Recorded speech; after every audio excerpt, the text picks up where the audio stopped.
900-ഓളം ഗോളുകൾ, 400 അസിസ്റ്റുകൾ, 40-ലധികം ട്രോഫികൾ, 8 ബാലൻ ഡ്യൂറുകൾ. അങ്ങനെ കണക്കുകളെടുത്താൽ ഫുട്ബോൾ ലോകത്ത് ലിയണൽ മെസ്സി എന്ന ഇതിഹാസം ഉണ്ടാക്കി വെച്ചിരിക്കുന്ന നേട്ടങ്ങളൊക്കെ വിശ്വസിക്കാവുന്നതിനും അപ്പുറമാണ്. അർജന്റീനയിൽ വിരിഞ്ഞ ഫുട്ബോളിൻ്റെ മിശിഹ.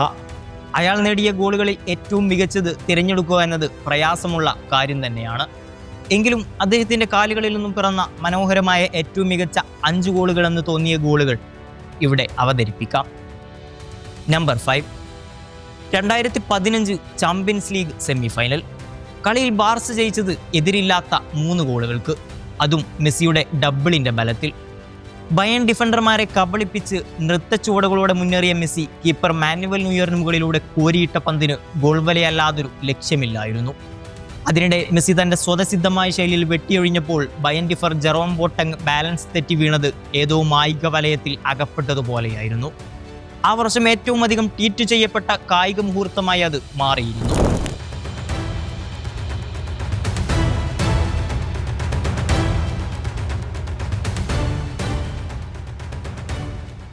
Number 4 is something special. 600th goal from Lionel Messi. മെസ്സിയുടെ കരിയറിലെ 600ാമത്തെ ഗോളാണ് അന്ന് പ്രീമിയർ ലീഗ് വമ്പന്മാരായ ലിവർപൂളിനെതിരെ നേടിയത്. 2019 UCL സെമിഫൈനലിൻ്റെ ഫസ്റ്റ് ലെഗിലാണ് മെസ്സിയുടെ മഴവിൽ ഗോൾ വിരിഞ്ഞിറങ്ങിയത്.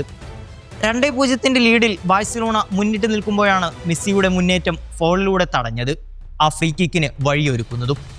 സ്പോട്ടിൽ നിന്നും വലയിലേക്കുള്ള ദൂരം ഏകദേശം 27 യാർഡ്. പോസ്റ്റിന് താഴെ കാനറിപ്പടയുടെ എക്കാലത്തെയും വിശ്വസ്തൻ അലിസണും. ഫ്രീ കിക്ക് തടയാനാവട്ടെ ഗോളൊരുക്കുന്നത് 6 അടി പൊക്കമുള്ള വാൻഡേക്കും സംഘവും. എന്നാൽ ആ 5 അടിക്കാരൻ്റെ ഷോട്ട് അവരെയെല്ലാം മറികടന്ന് അലിസണെയും കബളിപ്പിച്ച് ആ നൈലോൺ വലയിലേക്ക് ചുംബിച്ചപ്പോൾ പിറന്നത് മെസ്സിയുടെ 600ാമത്തെ ഗോൾ.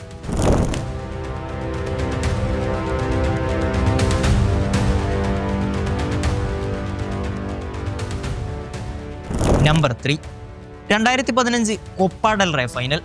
മെസ്സിയുടെ ഇരട്ട ഗോളുകളുടെ ബലത്തിൽ 3-1 എന്ന സ്കോറിൽ ബാഴ്സലോണ ജയിച്ച മത്സരത്തിലെ ആദ്യ ഗോൾ ഫുട്ബോൾ ചരിത്രത്തിലെ തന്നെ ഏറ്റവും മികച്ചവയിൽ ഒന്നാണ്. ബോൾ കാലിൽ കിട്ടിയ മെസ്സി ഒരു നിമിഷം നിന്നു. വരാൻ പോകുന്ന കൊടുങ്കാറ്റിനു മുമ്പെയുള്ള ശാന്തത പോലെ മൈതാനത്തിൻ്റെ വലതുപാർശ്വത്തിലൂടെ ഒറ്റയ്ക്ക് മുന്നേറിയ മെസ്സിയെ തടുക്കാനായി ബിൽബാവോ പ്രതിരോധ നിര നടത്തിയ ശ്രമങ്ങളെല്ലാം കടൽ ഭിത്തിയിൽ വന്നിടിക്കുന്ന തിരമാലകൾ പോലെ വിഫലമായിക്കൊണ്ടേയിരുന്നു. വീഡിയോ ഗെയിം രംഗങ്ങളെ അനുസ്മരിപ്പിക്കും വിധം മനോഹരമായ മുന്നേറ്റം അവസാനിച്ചത് ഗോളാകാശത്തിനിടെ സഹതാരങ്ങൾ ഒതിഞ്ഞപ്പോൾ മാത്രമായിരുന്നു.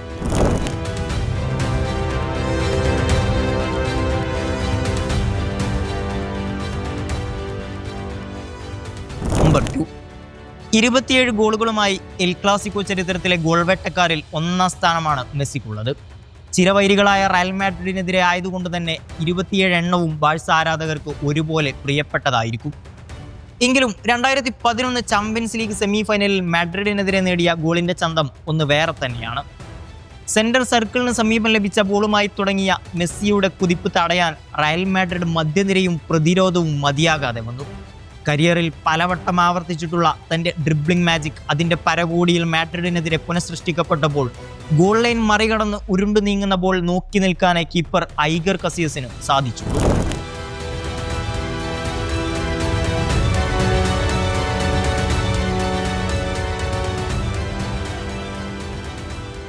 നമ്പർ 1, കൗമാരം വിടാത്ത പയ്യനെന്ന് വിളിച്ചിരുന്ന വിമർശകരെ കൊണ്ടുപോലും സാക്ഷാൽ മറഡോണയുടെ പിൻഗാമിയെന്ന് പറയിപ്പിച്ച ഗോൾ. കളിക്കളത്തിൽ മെസ്സി ആരാണെന്ന് പറയാൻ വാക്കുകൾ പോരാതെ വരും. എങ്കിലും ഏറ്റവും അടുത്തു നിൽക്കുന്ന വിശേഷണമാണ് സ്വന്തം പകുതിയിൽ നിന്ന് പന്ത് സ്വീകരിച്ച് സകലരെയും തൻ്റെ എതിരാളികളെയും സഹകളിക്കാരെ പോലും കാണികളാക്കി നിമിഷ നേരം കൊണ്ട് എതിർ പോസ്റ്റിൽ എത്തിച്ച ആ ഗോൾ. നൂറ്റാണ്ടിൻ്റെ ഗോളെന്ന് ലോകം വാഴ്ത്തിപ്പാടിയ ഡിയോഗോ മറഡോണ ഇംഗ്ലണ്ടിനെതിരെ ലോകകപ്പ് ഫൈനൽ നേടിയ ഗോളിനെ ഓർമ്മിപ്പിക്കുന്ന പ്രകടനം. എതിർ ടീമിൻ്റെ പകുതിയിലധികം കളിക്കാരെ കബളിപ്പിച്ചുകൊണ്ട് ആർക്കും മുൻകൂട്ടി കാണാനാകാത്ത വിധം വെട്ടിയെഴിഞ്ഞു മുന്നേറിയ മെസ്സിയുടെ നീക്കങ്ങൾക്ക് അതിനു മുമ്പും ശേഷവും ലോകം പലതവണ സാക്ഷിയായി. പ്രവചനാതീതമായ വിധം ഇങ്ങോട്ടാഞ്ഞ് അങ്ങോട്ട് കുതിക്കുന്ന ഫെയിൻറ്റിംഗ് ടെക്നിക് ഏറ്റവും ഫലപ്രദമായി ഉപയോഗിക്കുന്ന മെസ്സിക്ക് ആരാധകർ സ്നേഹത്തോടെ ഇട്ട പേര് ലാ പുൾഗ അഥവാ ഈച്ച എന്നായിരുന്നു. ആർക്കും പിടികൊടുക്കാതെ മൈതാനത്തു പറന്നു നടക്കുന്ന ഈ 5 അടി 7 ഇഞ്ചുകാരൻ ആ പേര് പലവട്ടം അന്വർത്ഥമാക്കി. അയാൾ ഇപ്പോഴും അത് തുടർന്നുകൊണ്ടേയിരിക്കുകയും ചെയ്യുന്നു.